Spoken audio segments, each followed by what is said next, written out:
Republican Congressman Tim Burchett. Thank you so much, sir, for joining me. We're now less than a week away from a potential shutdown. You just heard me talk about the House Speaker trying to get a short-term compromise, or at least a short-term bill, for 45 days through the House. Is that something that you would support? No, ma'am. I've not voted for a CR. I didn't continued resolution. I didn't vote for one under President Trump, and I haven't voted for any in the past. I think it's just completely throwing away our duties. You know, we have a duty to pass a budget. We've got a budget committee, and for the last, I think, 30 years, no, we haven't even passed a budget. Could you imagine, you know, at your church or your synagogue or your temple or your charitable organization or your business or even our states, all 50 states pass a budget. Dadgum. We can't seem to, we just don't do it. And part of the reason is it's easy. And part of the reason is it hides a lot of things from the public. I want you to listen to something that your fellow Republican Congressman Garrett Graves of Louisiana said yesterday.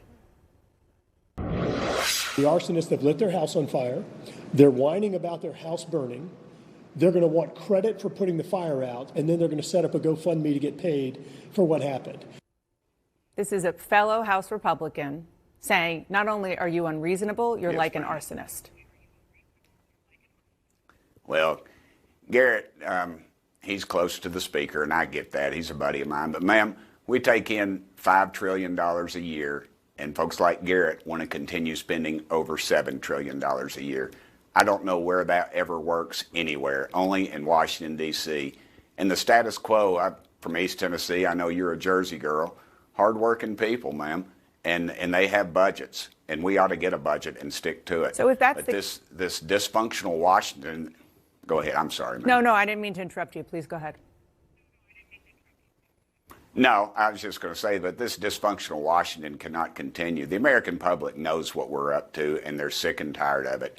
That's why folks like me, we're sticking to our guns, and all of a sudden we're the bad guys because we want to balance our budget. I mean, imagine that. That we've come to Washington, we represent our constituents, we say what we're going to do, and then we come to Washington and do it. Now, you have folks that come to Washington and say, oh, I'm going to be a fiscal conservative, I'm going to be tough on this, and then they're not. You close those doors, ma'am, the only color they see is green. They look, that's why they love an omnibus package, because it's like Speaker Pelosi said, we got to pass it to know what's in it. 2,000 pages, they read down till they find their district, and they see the funding for all their special pet projects, and then they stop. Let me ask you about that. They don't read the other 1,995 other pages. In 2020, yes, in 2020, you said President Trump's budget had achievable, reasonable priorities for America. That budget came with a $966 billion deficit. Why was President Trump's budget reasonable, but you can't get behind anything that you've seen so far with President Biden in the White House?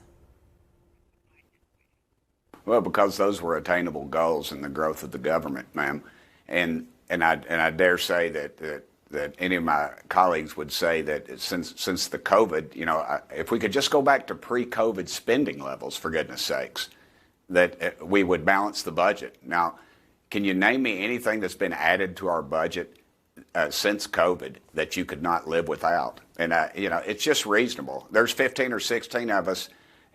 Look, they wouldn't even get in the room with us and talk to us about it until this all broke. We had the whole month of August to deal with this, yet they sent us home. And I get it. I work harder back in East Tennessee here than I did in Washington, D.C. any day.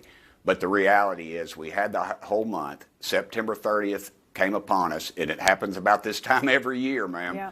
And yet we had our head in the sands, and we didn't do anything about it. And now we're up on that. And now the folks that want to keep their word to their constituents, we're the bad guys. And all we want to do is have responsible government, ma'am. You cannot keep spending. You can't keep spending $7 trillion when you're only taking in $5 trillion. That just doesn't work, and it's completely dysfunctional. And we can't continue this path. I know that you think that you're being portrayed as a bad guy, but there are leaders in the House and the Senate in both parties who want to try to avoid some real world effects for Americans. Service members, federal law enforcement won't get paid. You just heard Secretary Buttigieg talk about the effects on air traffic controllers, TSA agents, small business loans and federal infrastructure projects would stop. Even Speaker McCarthy says that you and your fellow Republicans, you're going to get the blame for that pain. Well, I submit to them that we're going to get the blame because we're trying to do our job, is what the rest of them were supposed to be doing. And now they're going to take the easy route out by borrowing more money from China. Man, that just doesn't work. Any stretch of the imagination. Even if it's temporary, just to keep it open? Okay. And every year we do this, the temporary. We say, and the latest strategy is to say, let's not call it a continued resolution. The American public won't know it. That's ridiculous. Or they say, let's pass the CR, continued resolution, so that we can stop passing CRs. That's like telling a crack addict, we're going to give you more crack to keep you off of crack. It doesn't work, ma'am. It's the continued. Here's what will happen. We'll pass a 30-day CR, continued resolution. Then we'll pass another continued resolution, and then that will back us up to the Christmas break. And then guess what? We'll pass an omnibus again, and we will not do our duty. If they want to do their duty, they're all struck on doing their duty, tell them to pass a budget. Jody Arrington out of Texas, God bless him, chairman of he's gone ahead with it. They gave him 10 minutes in conference to talk about a budget. Nobody paid any attention, but that's what we're supposed to do. It's a 10-year plan to get us back on our feet, and that's reasonable. We're out of time. Just one final question. If Speaker McCarthy ultimately allows a deal to pass with Democratic votes, would you support ousting him from the Speaker's chair? That would be something I would look strongly at, ma'am. If we do away with our duty that we said we were going to do. They're all talking about this promise that he made with Biden a year ago. What about the promise we made to the American public that we were going to be responsible Americans? Ma'am, we are going to be governing over a pile of rubble if we're not careful. Our financial ship is sinking, and the American public needs to realize all these fancy titles, CRs, and omnibus to confuse the American public is not working. The curtain's off. We need to do our duty. We should be back in Washington right now and dealing with it. But what are we doing? Well, they sent us home. Thank you so much. Appreciate your time this morning, sir.